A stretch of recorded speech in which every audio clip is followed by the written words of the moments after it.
আজকে আমরা একটা নতুন টপিক শুরু করব। টপিকটার নাম স্ক্রিনে দেখা যাচ্ছে, বাইপোলার জাংশন ট্রানজিস্টার, সংক্ষেপে বিজেটি। খুব কঠিন একটা নাম। তো এই বাইপোলার জাংশন ট্রানজিস্টারটা কী সেটা বলার আগে আমরা এইটুকু একটু দেখে আসি যে হঠাৎ করে এই ডিভাইসটা নিয়ে আমরা এত উঠে পড়ে লাগলাম কেন। বাইপোলার জাংশন ট্রানজিস্টার দিয়ে আমরা কী এমন কাজ করি যেটা অন্য কোনো ডিভাইস দিয়ে করতে পারি না। বিজেটি দিয়ে আমরা মেইনলি যে দুইটা কাজ করি সেটা হচ্ছে সুইচিং অ্যান্ড অ্যাম্প্লিফাইং। এই দুটাকেই একসাথে বলা হয় কন্ট্রোল। চিন্তা করে দেখো আমরা দৈনন্দিন জীবনে কী কী জিনিস কন্ট্রোল করার কাজে ইউজ করি। আমরা টিভি রিমোট কন্ট্রোল ইউজ করি, আমরা গাড়ির স্টিয়ারিং হুইল ইউজ করি, কিবোর্ডে বাটন ইউজ করি। এই সবগুলোই হচ্ছে আসলে কন্ট্রোল। তো এখানে যেহেতু আমরা ইলেকট্রিক্যাল কন্ট্রোলের কথা বলছি, সো বুঝতেই পারছো এখানে আমরা কোনো একটা ইনপুট ভোল্টেজকে চেঞ্জ করব বা ইনপুট কারেন্টকে চেঞ্জ করব, তখন একটা আউটপুটে অন্য একটা ভোল্টেজ বা অন্য একটা কারেন্ট চেঞ্জ হবে। এটাই হচ্ছে আসলে কন্ট্রোল। তো কন্ট্রোল ব্যাপারটা যদি এতই সোজা হয় তাহলে আমি নতুন ডিভাইসের কথা চিন্তা করতে হবে কেন? আমি তো এইভাবে ভাবতে পারি যে ধরো একটা সার্কিটে এটা একটা ভোল্টেজ সোর্স, আর এই ভোল্টেজ সোর্সের সাথে একটা লাইট লাগানো আছে অথবা একটা ফ্যান লাগানো আছে। লাইট বা ফ্যান যাই হোক না কেন, আমরা চিন্তা করতে পারি যে এটা হচ্ছে একটা রেজিস্ট্যান্স। যে কোনো একটা ইলেকট্রিক্যাল ডিভাইসের রিপ্রেজেন্টেটিভ একটা রেজিস্ট্যান্স। তাহলে এখন এই সার্কিটে আমি যদি ভোল্টেজকে চেঞ্জ করি অথবা রেজিস্ট্যান্সকে চেঞ্জ করি তাহলে তো এখানে কারেন্ট চেঞ্জ হবে। আমি যদি এখানে রেজিস্ট্যান্স খুলে ফেলি বা ভোল্টেজ খুলে ফেলি তাহলে কারেন্ট অফ হয়ে যাবে।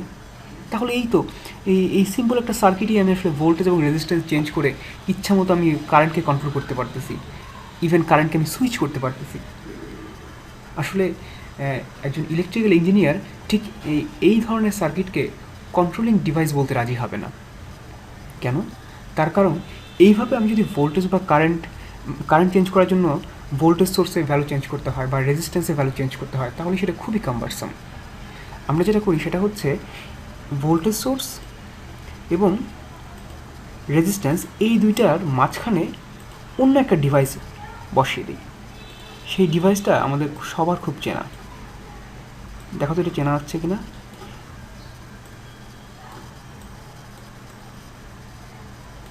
এইটা হচ্ছে আসলে একটা সুইচ। এই সুইচটা তুমি যখন প্রেস করবে তখন এখানে ভোল্টেজ শর্ট সার্কিট হবে এবং কারেন্ট ফ্লো করবে, তাই তো? এবং এই সুইচের একটা দেখার মতো বিষয় হচ্ছে এই সুইচের 3টা টার্মিনাল থাকে, টার্মিনাল 1, টার্মিনাল 2 আর টার্মিনাল 3। তুমি যখন টার্মিনাল 1-এ কোন মেকানিক্যাল প্রেশার দাও তখন টার্মিনাল 2 আর 3 এর ভেতর দিয়ে কারেন্ট ফ্লো করে। তাহলে দেখো একটা মেকানিক্যাল সুইচ ইউজ করে কত সহজে আমি এখানে কারেন্টের ভ্যালু সুইচ করতে পারতেছি। আমাকে ভোল্টেজ চেঞ্জ করতে হচ্ছে না, রেজিস্ট্যান্স চেঞ্জ করতে হচ্ছে না। যদি ভোল্টেজ এবং রেজিস্ট্যান্স চেঞ্জ করতে হতো তাহলে ব্যাপারটা কত জটিল হতে চিন্তা করো। মনে করো তুমি তোমার বাসার ফ্যান অফ করবে। এখন ফ্যান অফ করার জন্য যদি এরকম করতে হতো যে যখন ফ্যান অফ করা দরকার ফ্যানের কানেকশানটা খুলে ফ্যানটা মাটিতে রেখে দিতাম, অথবা যখন লাইট বন্ধ করা দরকার আমার লাইটটা খুলে কোথাও রেখে দিতাম, অথবা পিডিবিকে ফোন করে বলতাম যে ভাই আমার তো এখন আর লাইটের দরকার নেই, আপনি আপনাদের জেনারেশনটা অফ করে দেন। এই ধরনের কাম্বারসাম প্রসেস আমরা কখনো ফলো করি না। আমরা মাঝখানে একটা ইন্টারমিডিয়েট ডিভাইস ইউজ করি, যে ডিভাইসটা দিয়ে আমরা খুব সহজেই আসলে এই কারেন্টগুলোকে সুইচিং করতে পারি। তো যেহেতু আমরা ইলেকট্রিক্যাল সার্কিট নিয়ে কথা বলতেছি, কাজেই আমরাও এখানে যে সুইচ ইউজ করব সেই সুইচগুলো আসলে মেকানিক্যাল প্রেশার দিয়ে অন অফ করা হবে না। সেই সুইচগুলোও অন অফ করা হবে হচ্ছে ইলেকট্রিক্যালি। মানে আমি চিন্তা করতে পারি একটা 3 টার্মিনাল ডিভাইস, যে 3 টার্মিনাল ডিভাইসের কোনো একটা টার্মিনালে, সে টার্মিনাল 1-এ আমি একটা ভোল্টেজ দিব। যখন ভোল্টেজ দিব তখন টার্মিনাল 2 আর 3 এর ভিতর দিয়ে একটা শর্ট সার্কিট হবে এবং একটা কারেন্ট ফ্লোয়ের পথ তৈরি হবে। এই ধরনের কাজগুলাই করা হচ্ছে বাইপোলার জাংশন ট্রানজিস্টার। তার মানে বাইপোলার জাংশন ট্রানজিস্টার হচ্ছে আসলে একটা 3 টার্মিনাল ডিভাইস।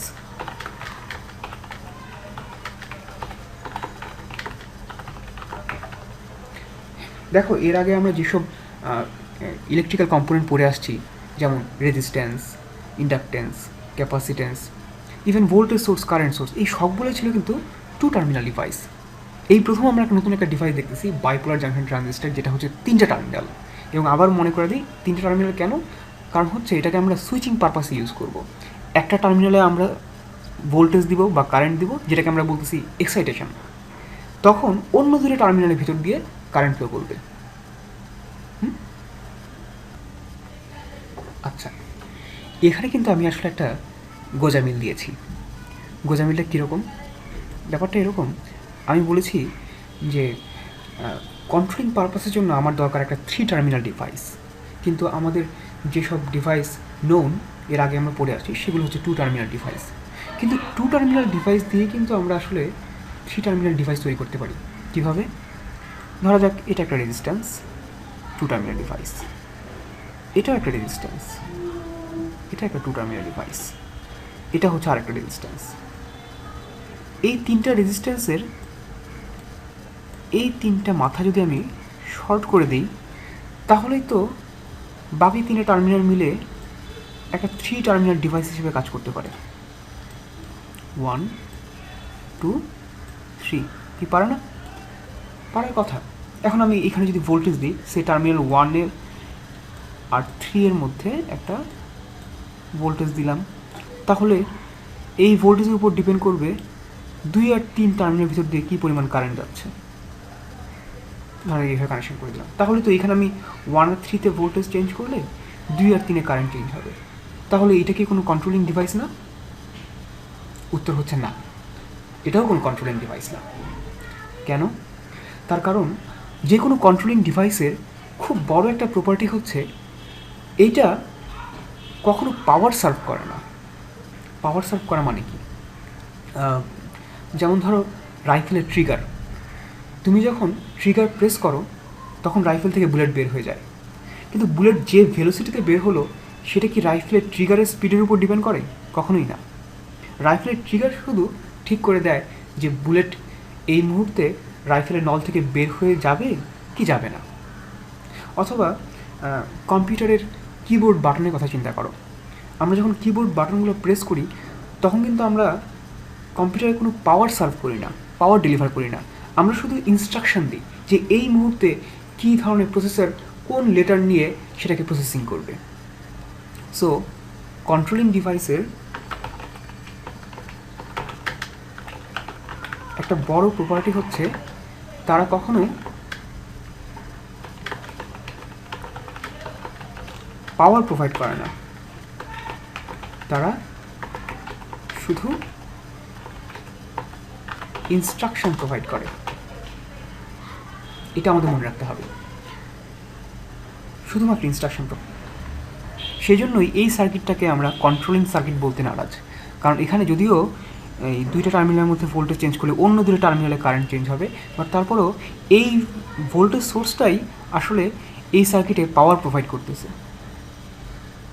কন্ট্রোলিং সিগন্যাল হলে তার এই প্রপার্টি থাকবে না। কন্ট্রোলিং সিগন্যাল শুধুমাত্র কমান্ড দিবে বা ইনস্ট্রাকশন দিবে, সে শুধু ভোল্টেজ চেঞ্জ করবে কিন্তু পাওয়ার দিবে না। তাহলে এটা শুনতে মনে হচ্ছে খুব আশ্চর্যের একটা ব্যাপার, এটা কীভাবে সম্ভব যে ভোল্টেজ দিব অথচ পাওয়ার দিব না, ঠিকই আবার সার্কিটের কোথাও কোথাও কারেন্ট চেঞ্জ হয়ে যাবে। আসলে এটা সম্ভব, খুব ভালো মতোই সম্ভব। কীভাবে সম্ভব? Just wait. শুধু এটুকু জেনে রাখো যে বিজেটি এই কাজটা করতে পারে, সে কোনো পাওয়ার প্রোভাইড করা ছাড়াই শুধুমাত্র ইনস্ট্রাকশন প্রোভাইড করতে পারে। আচ্ছা, বিজেটির ব্যাপারে আমরা একটু পরে আসবো, আমরা অন্য একটা কাজ দেখে আসি। কন্ট্রোলিংয়ের আরেকটা পারপাস হচ্ছে অ্যাম্প্লিফাই করা। নর্মালি অ্যাম্প্লিফায়ার বলতে আমাদের চোখের সামনে যেটা ভেসে ওঠে সেটা এরকম হওয়া উচিত। একটা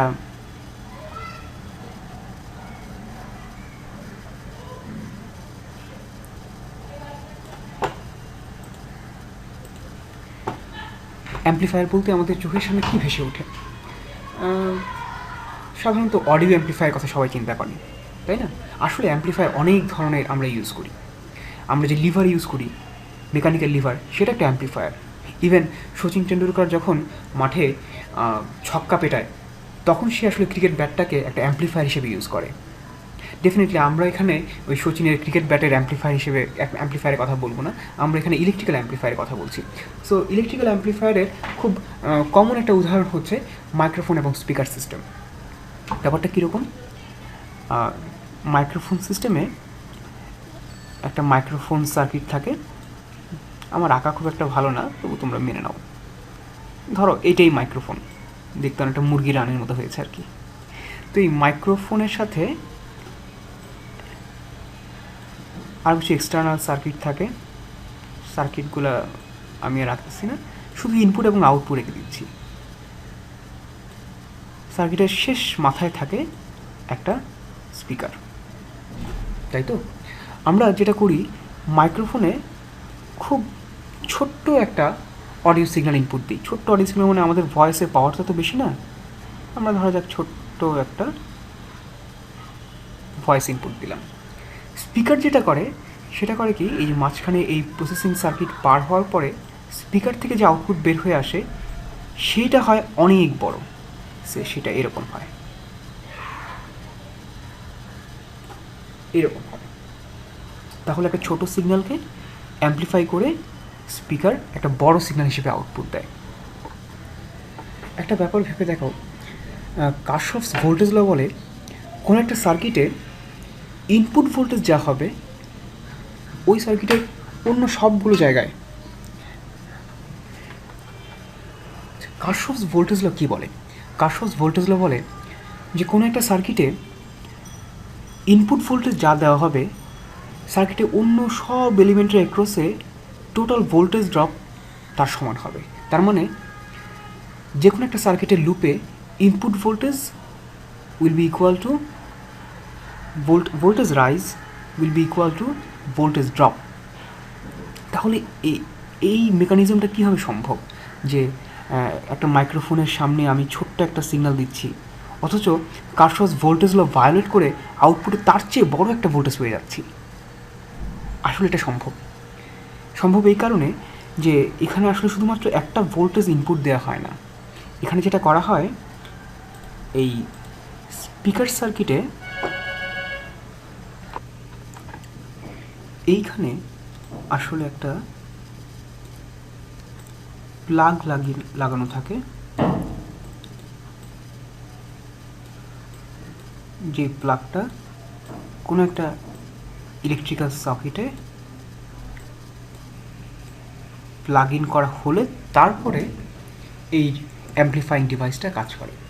তার মানে আসলে মাইক্রোফোন থেকে যে অডিও সিগন্যাল ইনপুট আসতেছে সেই অডিও সিগন্যাল কিন্তু পাওয়ার প্রোভাইড করতেছে না, পাওয়ারটা স্পিকার পাচ্ছে এই প্লাগ থেকে।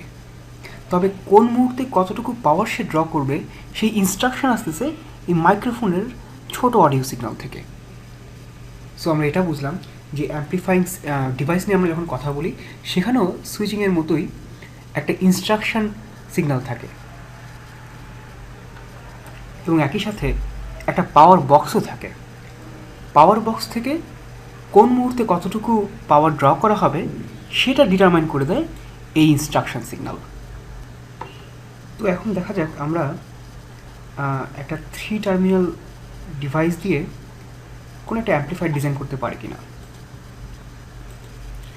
আমরা বিজিটি আঁকবো না, আমরা বলেছিলাম যে 2 টার্মিনাল ডিভাইস দিয়ে ইচ্ছা করে আমরা একটা 3 টার্মিনাল ডিভাইস তৈরি করতে পারি। ধরা যাক সেই ডিভাইসটা হচ্ছে এরকম,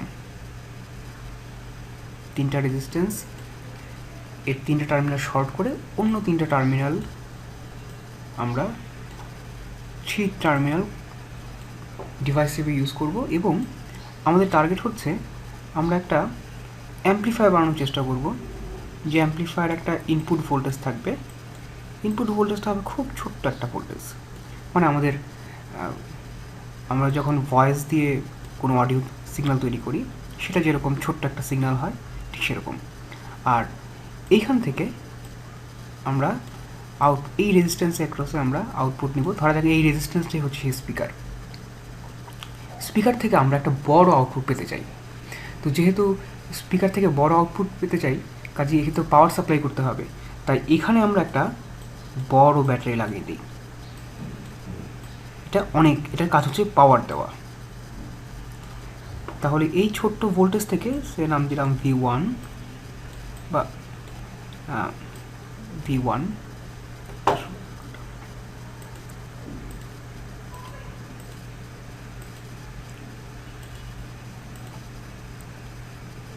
V1 আর পাওয়ারটাকে নাম দিলাম VS।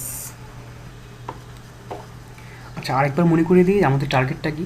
টার্গেট হচ্ছে আমরা চাইতেছি এইখানে এই ভোল্টেজটা যদি চেঞ্জ করি তাহলে এই স্পিকারের ক্রসে যে ভোল্টেজ আসবে সেই ভোল্টেজটাকে আমরা কন্ট্রোল করতে যাচ্ছি এই V1 ভোল্টেজ দিয়ে, যেখানে V1 ভোল্টেজ খুব সামান্য পাওয়ার দিবে আর মেইন পাওয়ারটা আসবে VS থেকে, অনেক বেশি পাওয়ার আসবে। তাহলে V0টা V1 যেভাবে চেঞ্জ হবে V0ও সেইভাবে চেঞ্জ হবে এবং অনেক বড় চেঞ্জ আসবে। V1 এর চেঞ্জ হবে খুব ছোট মাইক্রোফোনের সিগন্যালের মতো, আর V0 চেঞ্জটা হবে অনেক বড় স্পিকারের সিগন্যালের মতো, বড় একটা অডিও সিগন্যাল। কিন্তু আসলে কি এরকম করা সম্ভব যে V1 এর খুব ছোট্ট একটা ভ্যালুর জন্য V0 এর ভ্যালুটা অনেক বেশি চেঞ্জ হবে? আমরা জানি না, জাস্ট আমরা একটু অ্যানালাইজ করার চেষ্টা করি।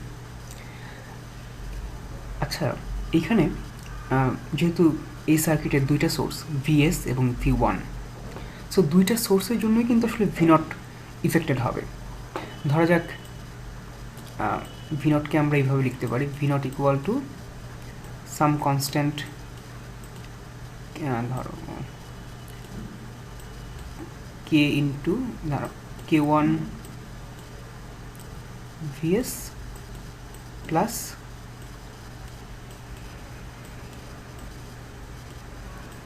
K2 V1। K1 আর K2 ভ্যালু কত হবে সেটা আসলে ডিপেন্ড করতেছে এখানে রেজিস্ট্যান্স যেভাবে লাগাচ্ছ সেই রেজিস্ট্যান্সগুলো কী কম্বিনেশনে লাগাচ্ছ, রেজিস্ট্যান্সের ভ্যালুটা কীরকম সেটার উপরে। তো তার মধ্যে দেখো একবার যখন সার্কিটটা কনফিগারেশন করা শেষ হয়ে যাবে তখন K1 এর ভ্যালু ফিক্সড, K2 এর ভ্যালু ফিক্সড, আর VS তো আগে থেকেই ফিক্সড। আমরা শুধু চেঞ্জ করতেছি কোনটা? চেঞ্জ করতেছি এই V1। আমাদের এক্সপেকটেশন হচ্ছে আমরা এই V1 এর খুব ছোট্ট একটা ভ্যালুর জন্য, ছোট্ট একটা চেঞ্জের জন্য V0 এর চেঞ্জটা যেন অনেক বড় হয় সেটা ঠিক করা। আচ্ছা, যেহেতু এই K1 VS এই টার্মটা কনস্ট্যান্ট, কাজেই আমাদের হাতে একমাত্র অপশন হচ্ছে K2 V1 এই টার্মটাকে চেঞ্জ করা। এবং আবার বলি যে আমাদের উদ্দেশ্য হচ্ছে V1কে অল্প একটু চেঞ্জ করলে যেন V0 মানে K2 V1টা অনেক বেশি চেঞ্জ হয় সেটা মেনটেন করা। তো সেটা মেনটেন করার একটাই উপায়, সেটা হচ্ছে K2 এর মানটা যেন অনেক বড় হয়। হ্যাঁ, তাহলেই আমাদের V1 অল্প একটু চেঞ্জ হলেই K2 V1 অনেক বেশি চেঞ্জ হবে, তার মানে আসলে V0 চেঞ্জ হবে অনেক বেশি। কিন্তু এটা কি করা সম্ভব? না, করা সম্ভব না। আমি আগেই বলেছি যে K2 এই ভ্যালুটা বা K1 এই ভ্যালুগুলো আসলে ডিপেন্ড করে এই রেজিস্ট্যান্সগুলো কীভাবে লাগাচ্ছে এবং রেজিস্ট্যান্সের ভ্যালুগুলো কত সেটার উপরে। কিন্তু কোনোভাবে কি রেজিস্ট্যান্সের এমন কোনো, ধরা যাক এই তিনটা না, আমি আরও কিছু রেজিস্ট্যান্স অ্যাড করলাম, এখানে আমি একটা এক্সট্রা রেজিস্ট্যান্স দিলাম, এখানে একটা এক্সট্রা রেজিস্ট্যান্স দিলাম, বা ধরো এইটা আমি শর্ট করে দিলাম, এরকম অনেক রকম কম্বিনেশন তো আমি করতে পারি, তাই না, রেজিস্ট্যান্স নিয়ে। তো এইরকম কোনো না কোনো কম্বিনেশনের জন্য এমন কি হবে না যে K2 এর ভ্যালুটা অনেক বড়, যার কারণে V1 এর খুব সামান্য একটু চেঞ্জ করলেই K2 V1 অনেক বেশি চেঞ্জ হয়, তার মানে V0 অনেক বেশি চেঞ্জ হয়ে যায়। যদি এটা করতে পারি তাহলেই তো আসলে এটা একটা অ্যাম্পলিফায়ার সার্কিট হিসেবে কাজ করবে, তাই না? দুর্ভাগ্যের ব্যাপার হচ্ছে আসলে এই K2 এর মান কখনোই একের চেয়ে বড় হওয়া সম্ভব না, কখনোই না, যেভাবেই রেজিস্ট্যান্স লাগাও না কেন। এটা বোঝা খুব সোজা। আমরা জানি যে একটা সার্কিট যত জটিলই হোক না কেন, সেটা যদি মানে লিনিয়ার এলিমেন্ট দিয়ে তৈরি করা হয় তাহলে সেটা থেভেনিন ইকুইভ্যালেন্ট বের করা সম্ভব। থেভেনিন ইকুইভ্যালেন্ট বের করা মানে হচ্ছে VS তো কনস্ট্যান্ট, আমি VSকে ইগনোর করি, ধরা যাক VS-এরকে আমি শর্ট করে দিলাম, তাহলে এখন আমি দেখব যে V0 এর মানটা শুধুমাত্র K2 VN এর উপর ডিপেন্ড করে। K1 VS যদি শর্ট হয়ে যায় তাহলে K1 VS হচ্ছে 0। সো V0 শুধুমাত্র K2 VN এর উপর ডিপেন্ড করতেছে।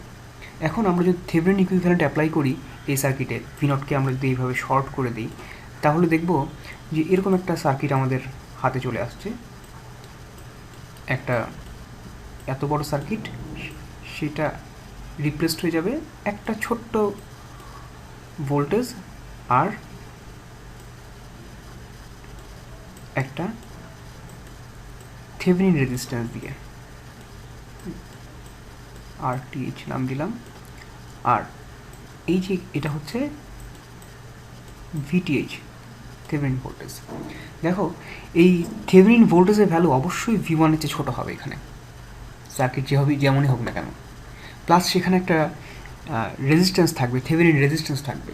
সো এই V1 এর মানের চেয়ে ছোটো হচ্ছে VTH, সেই সাথে একটা থেভেনিন রেজিস্ট্যান্স আছে, তাহলে অবশ্যই তুমি যখন একটা লোড লাগাবে, লোড মানে হচ্ছে এই আর, এই রেজিস্ট্যান্স, এই লোড যখন লাগাবে তখন অবশ্যই এই লোডের অ্যাক্রসে যে ভোল্টেজ থাকবে সেই ভোল্টেজটা VTS এর চেয়েও ছোটো হবে। তার মানে আলটিমেটলি তুমি যেভাবেই সার্কিট কনফিগারেশন করো না কেন, কোনোভাবেই V0 এর ভ্যালুটা V1 এর চেয়ে বড় হতেই পারে না। তার অর্থ হচ্ছে এই K2 প্যারামিটারের ভ্যালু কখনোই 1 এর চেয়ে বড় হতে পারে না। V1টা আসলে ভোল্টেজ ডিভাইডিং রুল অনুসারে ভাঙতে ভাঙতে ছোট হয়ে তারপর এখানে V0 হবে। সো যদিও আমরা একটা অনেকগুলো টু টার্মিনাল ডিভাইস একসাথে করে কোনোভাবে সার্কিট কনফিগারেশন চেঞ্জ করে 3 টার্মিনাল ডিভাইস তৈরি করতে পারি, তারপরেও আমরা এটা দিয়ে কোনোভাবেই ভোল্টেজ অ্যাম্প্লিফায়ার ডিজাইন করতে পারবো না। চিন্তা করে দেখো, এখানে কিন্তু অলরেডি একটা VS দেওয়া আছে, কিন্তু এই VSটা আমাদের অ্যাম্প্লিফিকেশানে কোনো কাজে লাগতেছে না, কারণ এই VS এটা হচ্ছে কনস্ট্যান্ট একটা পার্ট। V0 এর মান যাই হোক না কেন, VS এর মান সবসময় ফিক্সই থাকবে, তাই না? এবং K1 এর মানও ফিক্স থাকবে। সো এই আমাদের টার্গেট ছিল K2 V1কে ভ্যারি করা। K2 V1 মোটেও এমনভাবে ভ্যারি করবে না যে V1 এর মানটা V0 এর চেয়ে অনেক ছোটো হবে, মানে K2 এর মান 1 এর চেয়ে অনেক বড় হবে, এমন ব্যাপার কখনোই তৈরি করা যাবে না। তাহলে এই এতক্ষণের বয়ান থেকে আমরা আসলে যদি সামারিটা বলি তাহলে কী বুঝলাম? সেটা হচ্ছে, আমরা যদি কোনো কন্ট্রোলিং ডিভাইস তৈরি করতে যাই তাহলে অবশ্যই আমাদের একটা 3 টার্মিনাল ডিভাইস লাগবে। তবে এই 3 টার্মিনাল ডিভাইস এটা আমরা এর আগে যেসব এলিমেন্ট পড়ে আসছি সেই এলিমেন্টগুলো দিয়ে কোনোভাবেই তৈরি করা সম্ভব না। 3 টার্মিনাল তৈরি করা সম্ভব, কিন্তু এই 3 টার্মিনাল দিয়ে কন্ট্রোলিং পারপাসটা হবে না। যদি আমি কন্ট্রোলিং পারপাস মানে সুইচিংও হবে না, অ্যাম্প্লিফাইংও হবে না। কেন হবে না? তার কারণ কন্ট্রোলিং ডিভাইসের একটা বড় প্রপার্টি হচ্ছে তারা পাওয়ার প্রোভাইড করে না, শুধুমাত্র ইনস্ট্রাকশন প্রোভাইড করে। যখনই আমরা এরকম 2 টার্মিনাল ডিভাইস দিয়ে কন্ট্রোলিং ডিভাইস তৈরি করতে যাব, তখনই আমরা দেখব যে না, এখান থেকে আসলে পাওয়ারও আসতেছে, সিগন্যালও আসতেছে। সো আমাদের এখন দরকার একটা নতুন ধরনের একটা ডিভাইস। এই নতুন ডিভাইসটি হচ্ছে বাইপোলার জাংশন ট্রানজিস্টর। তো বাইপোলার জাংশন ট্রানজিস্টরটা কীভাবে কাজ করে সেটা বলার আগে আমরা তোমাদের এর আগে পড়ে আসা একটা ডিভাইসের কথা মনে করে দিই, পিএন জাংশন। আমরা পিএন জাংশন ডায়োড নিয়ে বেশ কয়েকটা ক্লাস করেছিলাম, তাই তো? একটা পিএন জাংশন ডায়োড মনে করে দেখো, একটা পিএন জাংশন ডায়োড এটা একটা প্রপার্টি হচ্ছে সেটা ফরওয়ার্ড বায়াসে, যখন ফরওয়ার্ড বায়াস দেবে মানে পিতে তুমি যখন পজিটিভ ভোল্টেজ আর এনে নেগেটিভ ভোল্টেজ দিবে, তখন এটা এক্সপোনেনশিয়ালি একটা কারেন্ট শো করে। তার মানে এর ডায়োডের ভোল্টেজ চেঞ্জের সাথে সাথে কারেন্ট চেঞ্জটা এক্সপোনেনশিয়ালি বাড়ে। আর যখন রিভার্স বায়াস দাও তখন এটা কোনো কারেন্ট কন্ডাকশন করে না, ঠিক আছে? আচ্ছা, কিন্তু এই যে ভোল্টেজের খুব সামান্য চেঞ্জের সাথে সাথে কারেন্টের একটা ব্যাপক চেঞ্জ, এটাকে কি কোনোভাবে হারনেস করা যায় কি না সেটা রিসার্চার চিন্তা করলেন। কীরকম? তারা ভাবলেন, আচ্ছা এই পিএন জাংশনের যেহেতু ভোল্টেজ অল্প চেঞ্জ করলেই অনেক বেশি কারেন্ট যায়, তাহলে সেই কারেন্টকে আমি যদি কোনো রেজিস্ট্যান্সের ভিতর দিয়ে পাস করাতে পারি, তাহলেই তো অল্প ভোল্টেজ দিয়ে আমি অনেক বেশি ভোল্টেজ পাওয়ার কথা। তার মানে তারা এরকম একটা ডিভাইসের কথা চিন্তা করলেন যে আমি একটা ভোল্টেজ সোর্সের সাথে একটা ডায়োড লাগাবো,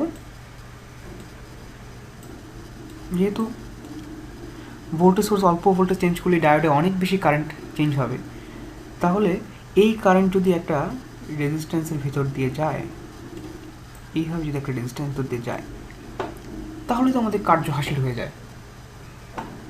ভোল্টেজ অল্প চেঞ্জ করার কারণে ডায়োডে অনেক বেশি কারেন্ট যাচ্ছে, অনেক বেশি কারেন্ট যখন রেজিস্ট্যান্সের ভিতর দিয়ে যাবে তখন অনেক বেশি ভোল্টেজ রেজিস্ট্যান্সে অ্যাক্রসে ড্রপ হবে, তাহলেই তো আমাদের ইনপুট ভোল্টেজের চেয়ে আউটপুট ভোল্টেজ বেশি হয়ে যাওয়ার কথা, তাই না? আসলে সেটা হওয়ার কোনো সুযোগ নাই। তার কারণ আবার সেই কারশফস ল, তুমি ইনপুটে যে ভোল্টেজ দিচ্ছ, ধরা যাক সেটা ভিএস, তাহলে এই সার্কিটে ভিআর এর মান কখনোই ভিএস এর চাইতে বেশি হতে পারে না, বড়জোর ভিআর ভিএস এর সমান হতে পারে। এটাকে আমি বললাম ডায়োড ভোল্টেজ ভিডি। ভিআরে যাই যেভাবেই সার্কিট কনফিগারেশন করো না কেন ভিআরএ মান ভিএসের চাইতে বড় হতে পারবে না। আচ্ছা এরকম কী করতে পারি যে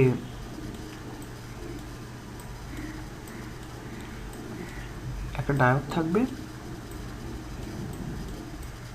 আর এই ডায়োডের সাথে একটা রেজিস্ট্যান্স প্যারালালি কানেক্ট করে দিব, তাহলে কি কোনো লাভ হবে? এখন তো ডায়োডের একপাশে সরাসরি আমি ভোল্টেজ অ্যাপ্লাই করতেছি, তাহলে অনেক কারেন্ট যাবে। যদি কোনোভাবে এই কারেন্টটা রেজিস্ট্যান্সের ভিতর দিয়ে ফ্লো করে তাহলে তো রেজিস্ট্যান্স একপাশে অনেক ভোল্টেজ ড্রপ হবে।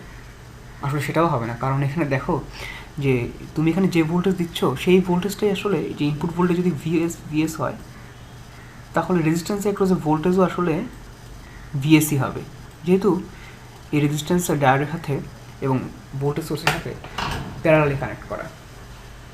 সো যদিও একটা ডায়োড আসলে ভোল্টেজ চেঞ্জের সাথে সাথে এক্সপোনেনশিয়াল কারেন্ট ইনক্রিজ শো করে, তারপরেও এই কারেন্টটাকে আমরা কোনোভাবে একটা রেজিস্ট্যান্সের ভিতর দিয়ে নিতে পারতেছি না, তাই না?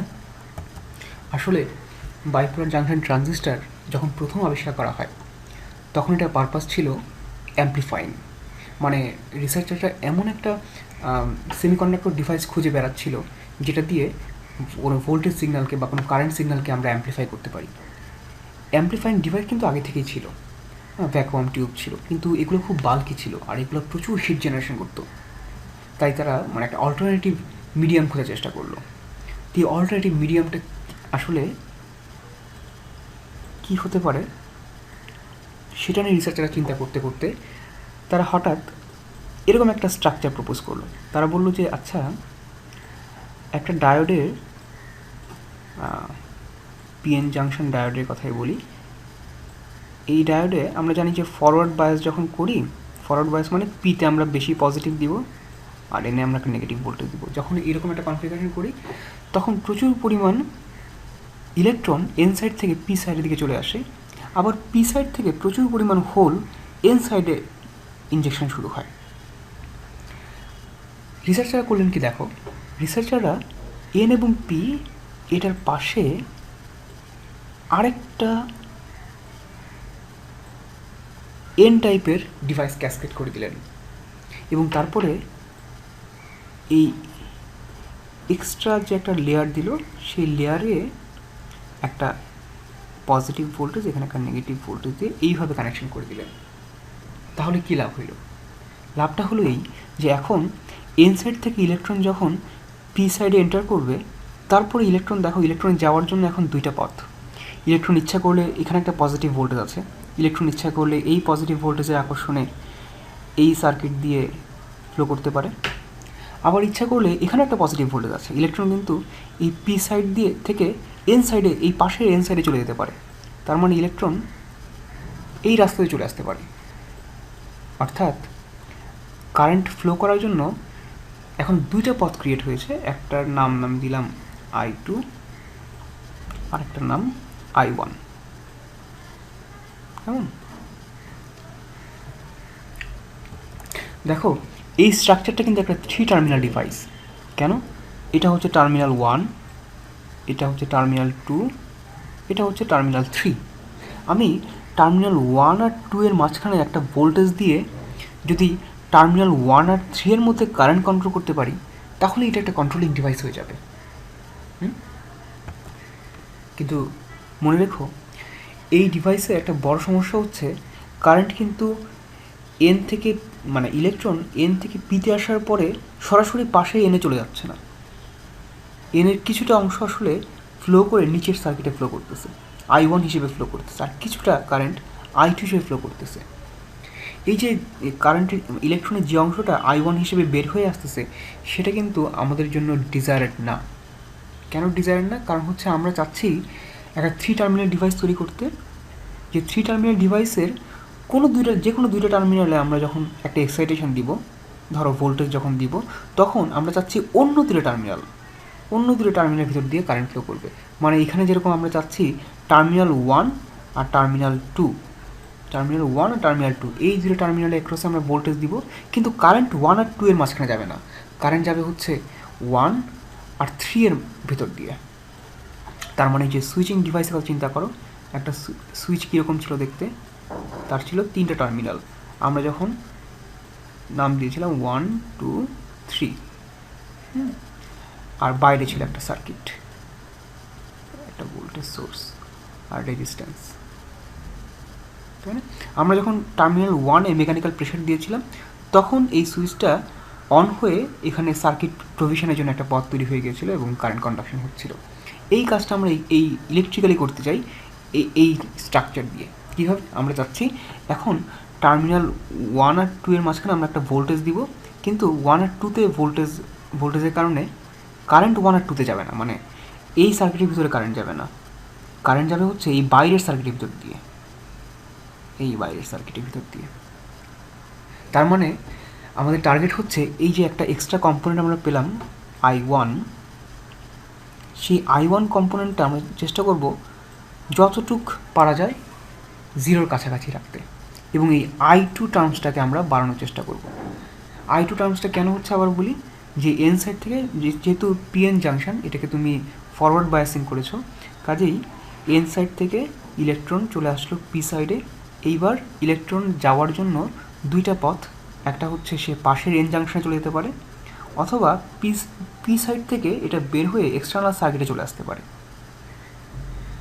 আমরা যেটা করব সেটা হচ্ছে এই এক্সটার্নাল সার্কিটে যে কারেন্ট ফ্লো করবে সেই কারেন্টটা কমানোর চেষ্টা করব, কারণ এই কারেন্টটা যদি বেশি হয় তাহলে তো সে আগের মতোই এটা 2 টার্মিনাল ডিভাইস হিসেবে কাজ করতেছে, মানে টার্মিনাল 1 আর 2-তে তুমি ভোল্টেজ দিচ্ছ, সেই কারণে টার্মিনাল 1 আর 2-এর ভিতর দিয়ে কারেন্ট যাচ্ছে, কিন্তু সেটা যাচ্ছে না। যাচ্ছে আমরা টার্মিনাল 1 আর 2-তে ভোল্টেজ দিলে যেন টার্মিনাল 1 আর 3-এর ভিতর দিয়ে কারেন্ট যায়। এখন এটা করব কীভাবে, মানে I1-কে আমরা কমাবো কীভাবে? I1 কমানোর বুদ্ধিটা সোজা। চিন্তা করে দেখো, আমাদের শরীরে যখন ব্লাড সার্কুলেশন হয় তখন, আমি তো বায়োলজি পড়ি নাই, তাও সেই ইন্টারমিডিয়েটের জ্ঞান থেকে বলার চেষ্টা করতেছি। ধরো যে এটা হচ্ছে তোমার শরীরে হার্ট, এখান থেকে আর্টারি সিস্টেম অরিজিনেট করেছে এবং আর্টারি সিস্টেম থেকে সারা শরীরে অনেকগুলা ব্রাঞ্চ চলে গেছে। এই ব্রাঞ্চগুলোর কাজ হচ্ছে তোমার শরীরে বিভিন্ন জায়গায় ব্লাড সার্কুলেট করা,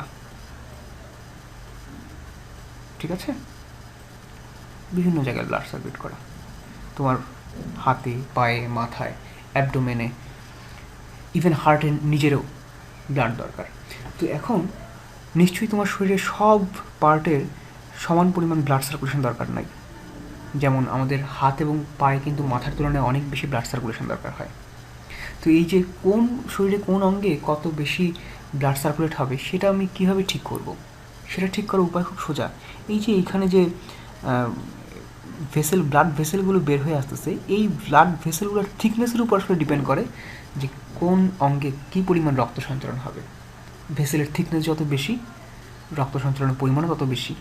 দ্যাটস সিম্পল। এই টেকনিকটা আমরা আসলে এখানে অ্যাপ্লাই করব, এই পি জাংশনে অ্যাপ্লাই করব।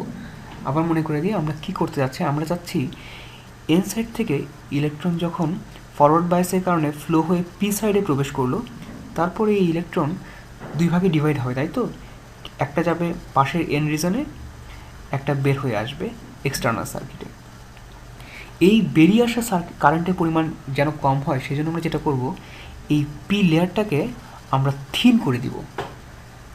তাহলে ব্লাড ভেসেলের মতো এখানেও আমরা একটা সিমিলার টেকনিক ইউজ করতে পারি।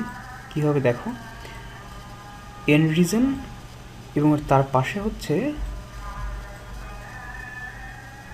পি রিজন, তাই তো? এই পি রিজন আমরা এমনভাবে তৈরি করব যেন এই যে এখানে যে একটা জাংশন এরিয়া দেখা যাচ্ছে, এই এরিয়াটা আমরা ছোট করে ফেলব এবং এই যে এটা দেখা যাচ্ছে এনআরপি এর মাঝখানে একটা ইন্টারফেস, সেই এরিয়াটাকে আমরা যতটুকু পারি বড় করব। তাদের সুবিধা কি? সুবিধা হচ্ছে যে ইলেকট্রন এন সাইড থেকে প্রচুর পরিমাণে পি সাইডে ফ্লো করতে পারবে, কিন্তু পি সাইড থেকে ইলেকট্রন বের হয়ে এক্সটার্নাল সার্কিটে ফ্লো করতে পারবে না, বরং এই ইলেকট্রনগুলা পাশে যে আরেকটা এন থাকবে, পাশে আরেকটা এন রিজন থাকবে, সেই এন রিজনে ফ্লো করবে। ফরওয়ার্ড বায়াস দেওয়া হবে এন এবং পিতে। ফরওয়ার্ড বায়াস দেওয়ার কারণে ইলেকট্রন এন সাইড থেকে পি সাইডে চলে আসবে, কিন্তু যেহেতু পি সাইডটা থিন তাই কারেন্ট মানে ইলেকট্রন এদিক দিয়ে বের হতে পারবে না, বের না হয়ে বা খুব কম বের হবে। অধিকাংশ ইলেকট্রনই আসলে পি থেকে এই পাশে এনের দিকে ফ্লো করবে এবং এই এন সাইড থেকে তারপরে বাইরের এক্সটার্নাল সার্কিটে চলে আসবে। তাহলেই আমি আসলে ওই টার্মিনাল 1 আর 2তে ভোল্টেজ অ্যাপ্লাই করে টার্মিনাল 1 আর 3 এর মাঝখানে কারেন্ট পেতে পারবো। 1 আর 3 কেন? তার কারণ হচ্ছে আমরা যদি আমরা এরকম ডিজাইন করতে পারি সার্কিটটাকে যে I1 এই কারেন্টের পরিমাণ খুব কম আর I2 কারেন্টের মানটাই অনেক বেশি হয়, তাহলে বলতে পারি যে এইদিকে যে কারেন্টটা ঢুকতেছে ধরা যাক সেই কারেন্টটা হচ্ছে I0, তাহলে I0ই হচ্ছে অলমোস্ট I2 এর সমান। খুব অল্প কিছু কারেন্ট আসলে I1 হিসেবে বের হয়ে যাচ্ছে। আমরা চেষ্টা করবো I1 এর মানটা কমাতে। তাহলে I1 এর মান কমানোর জন্য আমরা কী করলাম? আমরা পি সাইডকে থিন করে দিলাম, সরু করে দিলাম, এবং এন এবং পি এর মাঝখানে যে ইন্টারফেস সেই ইন্টারফেসকে আমরা বাড়িয়ে দিলাম। আচ্ছা, একটা জিনিস দেখো, এই যে এন রিজন আর তার পাশে আরেকটা পি রিজন যেটা আমি খুব থিন করে বানালাম, তারপরে আমরা এটাকে এন এর সাথে ক্যাসকেড করে দিলাম। আমাদের টার্গেট আমরা বলেছিলাম যে এই উইডথটাকে আমরা বাড়াবো, এই ইন্টারফেসের ক্রস সেকশন এরিয়াটাকে আমরা বাড়াবো। এই ইন্টারফেসের ক্রস সেকশন এরিয়া বাড়ার কিন্তু আরও উপায় আছে। এখনও দেখো যে এনের বহু জায়গা বাকি আছে যেখানে আসলে যে জায়গাটা আমরা ইউজ করতেছি না। এই যে এই জায়গাটা বাকি আছে, আমরা তো ইচ্ছা করলে এই ইন্টারফেসটা ইউজ করতে পারি, এই ইন্টারফেসটাও ইউজ করতে পারি। ইন্টারফেস আমরা যত বাড়াবো তত বেশি ইলেকট্রন কিন্তু এন থেকে পিতে যাবে, আর এই ইন্টারফেসটা যত কমাবো আমরা তত কম কারেন্ট পি থেকে এক্সটার্নাল সার্কিটে বের হয়ে আসবে। তাহলে সেটা করার উপায় কি? সেটা করার উপায় হচ্ছে যে তুমি তোমার ডিভাইসকে এইভাবে ডিজাইন করো, এন রিজন, এবং এন রিজনের চারপাশে তুমি পি রিজন দিয়ে কভার করে দাও এইভাবে।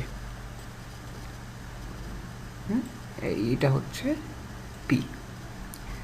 আমরা খেয়াল রাখবো যে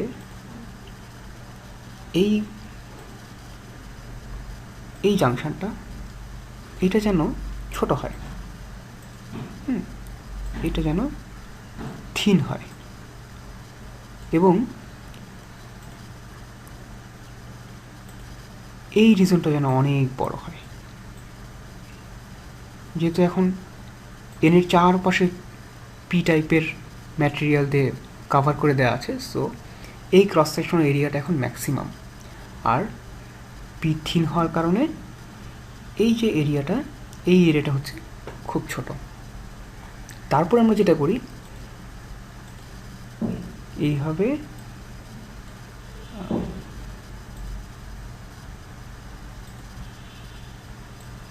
এন এবং পি এর পর আরেকটা এন দিতে হবে, তাই না? সেই এনটাকে আমরা এই পি এর বাইরে দিয়ে এইভাবে কভার করে দিই। এইটা হচ্ছে আরেকটা এন। তাহলে এখন আমরা বায়াসিং কীভাবে করব? বায়াসিং করব এইভাবে। প্রথমে এই এন এবং পি এটাকে আমরা ফরওয়ার্ড বায়াসিং করব, তাই না? তার মানে এন এ নেগেটিভ আর পিতে দিব পজিটিভ। তারপরে কি করব? তারপরে দেখো এইখানে এই ডিভাইসে আমরা বলেছিলাম যে ইলেকট্রনকে এইদিকে ড্র করার জন্য, অ্যাট্রাক্ট করার জন্য আমরা এখানে একটা পজিটিভ বায়াস দিয়েছিলাম। এন সাইডে আমরা পজিটিভ বায়াস দিয়েছিলাম আর পি সাইডে হচ্ছে নেগেটিভ বায়াস। কারণ কি? কারণ হচ্ছে আমরা চাই এন থেকে যে ইলেকট্রনগুলো পি সাইডে ঢুকলো সেই ইলেকট্রনগুলো যেন এই পাশে এন সাইডে ইনজেকশন হয়। সো ইলেকট্রনকে অ্যাট্রাক্ট করার জন্য আমরা আসলে এখানে একটা পজিটিভ বায়াস দিয়েছি। সো এখানেও তাই, এই এন রিজনকে আমরা একটা পজিটিভ বায়াস দিব যাতে পি সাইডে এন্টার করা ইলেকট্রনগুলো আবার এন সাইডে সুইপ হয়ে চলে আসে, আর পি সাইডে আমরা দিলাম নেগেটিভ। এইভাবে আমরা আসলে একটা প্র্যাকটিক্যাল ডিভাইস তৈরি করে এইভাবে বায়াসিং করি।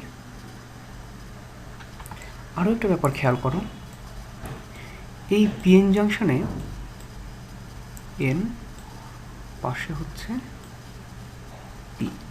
আমি বলেছি পিকে আমরা খুব ছোট করে, খুব থিন করে ডিজাইন করি, যাতে পি থেকে ইলেকট্রনগুলো যেন এক্সটার্নাল সার্কিটে বের হয়ে না আসে, বরং পাশে এনে চলে যায়, এদিকে চলে যায়।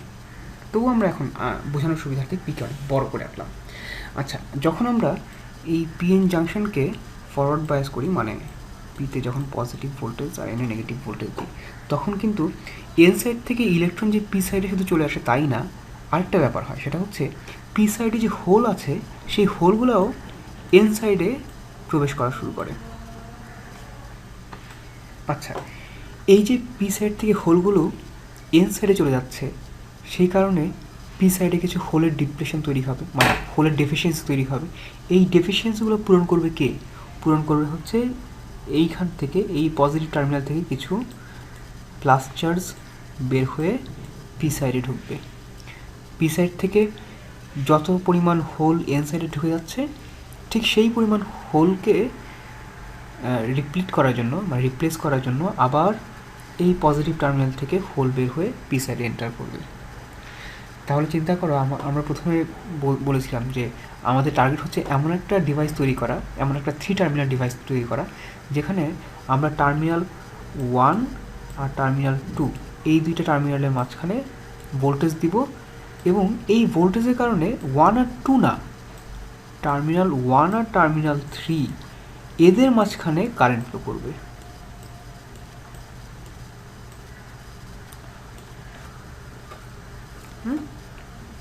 তাহলে ডেফিনেটলি আমাদের টার্গেট হচ্ছে, আমরা চাইব যে এইখানে যে কারেন্ট কম্পোনেন্ট দেখা যাচ্ছে, এই যে কারেন্ট কম্পোনেন্ট, মানে এই কারেন্ট কম্পোনেন্টটা আসছে হচ্ছে পি সাইড থেকে হোলগুলো যখন এন সাইডে ইনজেকশন হচ্ছে, তখন এই কারেন্ট কম্পোনেন্টটা যত কম পারা যায় রাখতে। কারণ যত বেশি হোল পি থেকে এনে এন্টার করবে, তত বেশি পরিমাণ কারেন্ট এই এক্সটার্নাল সার্কিট দিয়ে ফ্লো করে পি সাইডে এন্টার করবে। এবং আমরা বলেছি যে এক্সটার্নাল সার্কিটে যত বেশি কারেন্ট যাবে ততই কিন্তু আমাদের প্রবলেম। আমাদের পারপাস হচ্ছে টার্মিনাল 1 আর 2 এর ভেতরে কারেন্ট না, টার্মিনাল 1 আর 2তে আমরা ভোল্টেজ দিব, শুধু কারেন্ট যাবে টার্মিনাল 1 আর টার্মিনাল 3 এর ভেতর দিয়ে। সো এইখানে পি সাইড থেকে যেন খুব বেশি হোল এন সাইডে না প্রবেশ করে, সেই জন্য আমরা যেটা করি, পি সাইডের ডোপিংকে আমরা রিডিউস করে দিই, কমায় দিই।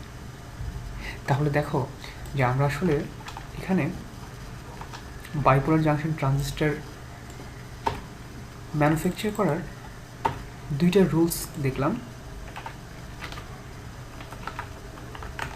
সেটা হচ্ছে মাঝখানের যে রিজন, পি রিজন, সেই পি রিজনটাকে যতদূর সম্ভব ন্যারো করতে হবে, আর এটার ডোপিংটাও যতদূর সম্ভব কমায় রাখতে হবে। আসলে আমি বাইপোলার জাংশন ট্রানজিস্টারে এই যে এই তিনটে রিজনের নাম এখনও লিখিনি, এ তো এখন লিখে দিচ্ছি। এই যে প্রথম এন রিজন, সেটাকে বলা হয় এমিটার।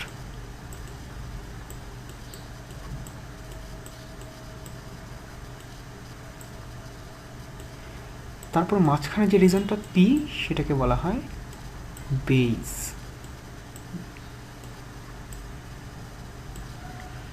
আর শেষ রিজনটাকে বলা হয় কালেক্টর।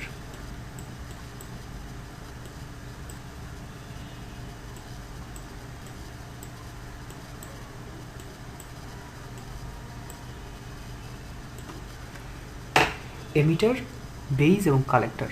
কেন এটার নাম এমিটার? তার কারণ হচ্ছে এই রিজন থেকে ইলেকট্রনের এমিশন হয়, তাই এটা এমিটার, মানে ক্যারিয়ার এমিট করে। আর সবার শেষের এই এন রিজনে আসলে এই প্রথম এন থেকে যে ইলেকট্রনগুলো বের হয়ে আসলো, সেই ইলেকট্রনগুলো লাস্ট এন রিজনে কালেক্টেড হয়, তাই এটার নাম হচ্ছে কালেক্টর। আর মাঝখানের রিজনটাকে বলা হয় বেস। সো আমরা দেখলাম যে ডিভাইসের স্ট্রাকচারকে যদি অপটিমাইজ করতে চাই, ডিভাইস স্ট্রাকচার অপটিমাইজ মানে আমাদের পারপাস ওই যে আবার মনে করে দিই যে 1 আর 2-তে আমরা ভোল্টেজ দিব আর 1 আর 3-তে কারেন্ট পাবো। সেই পারপাস মিট করার জন্য আমার দরকার হচ্ছে পি সাইডকে খুব থিন করা। সো আমরা বেস রিজনকে থিন করতে হবে যাতে এই দিকে কারেন্ট যেন খুব কম বেরিয়ে আসে। এটাকে নাম দিয়েছিলাম আমরা I1। এই কারেন্টটা যেন যতদূর সম্ভব কম হয়, এবং পি থেকে এন রিজনে যে কারেন্ট যাচ্ছে I2 সেটা যেন যতদূর সম্ভব বেশি হয়। সেজন্য আমরা এইটাকে, এই দুইটা রিজনকে, এই দুইটা ইন্টারফেসকে আমরা যতদূর সম্ভব বড় করেছিলাম। সেজন্য মনে আছে না, আমরা পিকে কিন্তু এনের 4 দিক দিয়ে ঘিরে দিয়েছিলাম, তাই না? এখানে একটা এন ছিল, আমার মনে করে দিই, একটা এন রিজন আমরা ক্রস সেকশন এরিয়া বাড়ানোর জন্য 4 দিক দিয়ে বেসকে ঘিরে দিয়েছিলাম। তারপরে তার উপর দিয়ে আমরা কালেক্টর দিয়েছিলাম যাতে এন আর পি এর মাঝখানে ক্রস সেকশন এরিয়া বাড়ে, তাহলে প্রচুর পরিমাণ ইলেকট্রন এন থেকে পিতে আসবে। কিন্তু এই ইলেকট্রন পি থেকে বের হয়ে যাবে না, এক্সটার্নাল সার্কিট এদিক দিয়ে বের হতে পারবে না, কারণ এই রিজনটাকে আমরা থিন করে দিয়েছিলাম। সো বেসকে থিন হতে হবে। প্লাস আরেকটা রুলস হচ্ছে পি থেকে হোল যেন এন সাইডে খুব বেশি না যায়, সেই জন্য বেসের ডোপিংও কমাই দিতে হবে।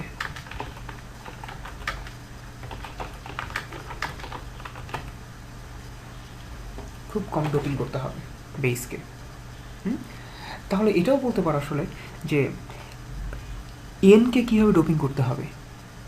এনকে আসলে অনেক বেশি ডোপিং করতে হবে, কারণ আমরা চাই এন থেকে প্রচুর পরিমাণ ইলেকট্রন যেন পিতে প্রবেশ করে এবং তারপর পি থেকে সুইপ করে পাশের এন রিজনে চলে যায়। সো এমিটার যেন প্রচুর পরিমাণ ইলেকট্রন এমিশন করতে পারে, সেই কারণে emitter should be heavily doped. ঠিক আছে? আচ্ছা, কালেক্টর নিয়ে আমরা আসলে খুব বেশি কথা এখনও বলি নাই, শুধু এটুকু বলে দিচ্ছি যে collector should be moderately doped. মানে খুব বেশি ডোপিংও করা হবে না, খুব কম ডোপিংও করা হবে না। কেন এরকম খুব বেশি ডোপিংও না খুব কম ডোপিংও না, সেটা আমরা একটু হয়তো পরে ক্লাসে শিখব। আজকে আমার মনে হয় এ পর্যন্তই থাক, অনেক বেশি কথা বলে ফেলা হয়ে গেছে আসলে। তাহলে ক্লাস আজকের মতো এখানেই শেষ।